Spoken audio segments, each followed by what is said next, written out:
C'est son fils. Devant lui, c'est lui-même. La même voix, les mêmes yeux, les mêmes superbes avant-bras veineux sculptés par les soucis et par le passé. La même chaude et rare humanité délicieuse au fond du regard, derrière la souffrance.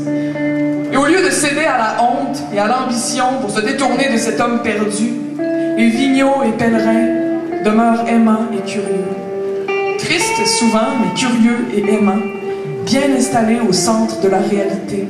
Pendant qu'autour d'eux, frénétiquement, on continue de lutter pour la croissance du PIB et pour la liberté sacrée de passer ses journées de congé dans les centres d'achat, à s'enterrer sous les bébelles d'une armée d'enfants d'Asie, sous des objets qui n'ont rien à voir avec rien. Où est passée notre histoire? Qu'a-t-on fait du conte qui nous racontait?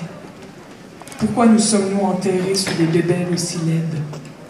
Nous sommes 6 millions avec chacun notre mognon, au bout duquel manque ce lieu collectif que nous trouvons encore laid, même après toutes ces chansons qui répétaient comme pour conjurer le mauvais sort, fiers d'être québécois. Mais malgré les contractions douloureuses qui nous prennent de temps en temps, la honte refuse obstinément de passer. Et nous sommes fatigués de pousser. Et nous essayons toujours aussi fort de nous déguiser.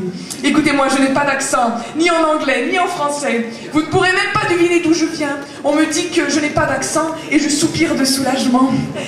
J'ai voulu que vous m'aimiez et c'est pour cela que je ne suis plus personne.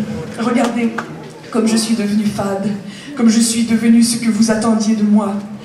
Mais n'attendez plus de moi aucune originalité, aucun génie, aucune douceur, aucune vérité, aucune poésie, rien de tout ce qui manque si cruellement à notre monde. J'ai disparu loin derrière moi-même pour être certaine que vous n'ayez plus rien à redire sur moi, car c'est vous qui savez ce qu'il est bien d'être, n'est-ce pas? Moi, je ne vaux pas grand-chose, je ne sais pas grand-chose, et les miens ne sont pas très intéressants.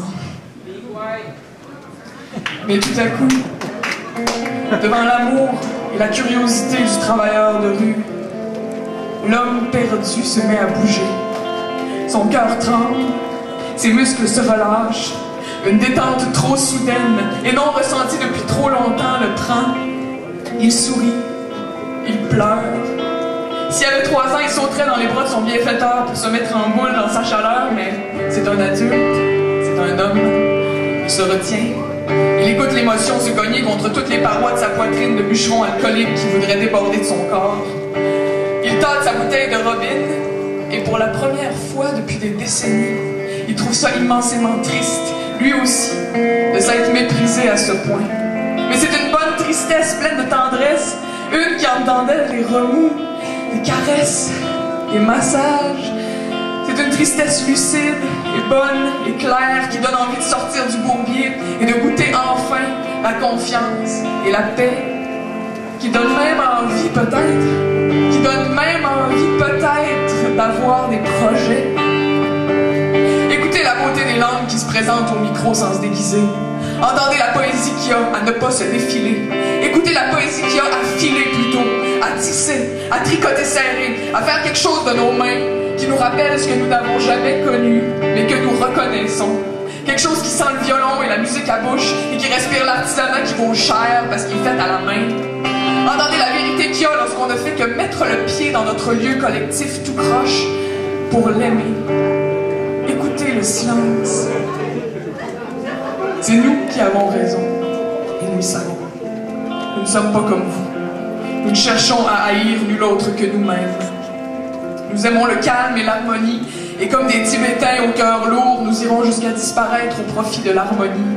Nous irons jusqu'à ne plus dire mots, jusqu'à ne plus parler langue, puisque vous vous obstinez à parler si fort, à nous étourdir de vos violentes trompettes qui font que nous avons arrêté de jouer de la musique ensemble pour vous laisser nous jouer votre show. Que nous avons arrêté de danser ensemble, que nous avons arrêté de conter des histoires, de raconter notre histoire ensemble, que nous avons tout arrêté pour vous laisser la place, puisque vous la vouliez tant, puisque vos télévisions criaient si fort leur vérité, puisque dès lors nous n'avions plus besoin de compteurs ni de guimbardes, puisque vos magasins étaient si rutilants que nous, Indiens saoulés par l'arrivée du conquérant, nous avons tout mis de côté pour le plaisir de jouer avec votre quincaillerie. Mais écoutez, ne serait-ce qu'une seule fois, la beauté des langues qui se présentent au micro sans se déguiser,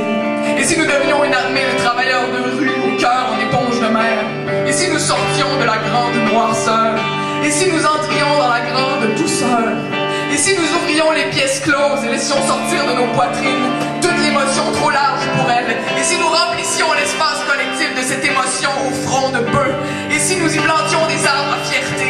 Et si nous envoyions promener tous ceux qui nous diront que nous rêvons en couleur et qu'il vaut mieux travailler et oublier, et travailler et trouver lourde et longue la vie, et travailler et finir par mourir? Et si nous envoyions promener tout ce qui maintient sous terre à coups de rêverie notre envie de beauté?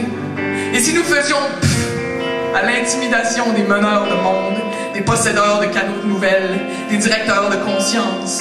Et si nous redevenions maîtres de nos consciences, de notre conscience collective et de ces superbes terrains vagues, de nos danses, de nos chants et de nos histoires?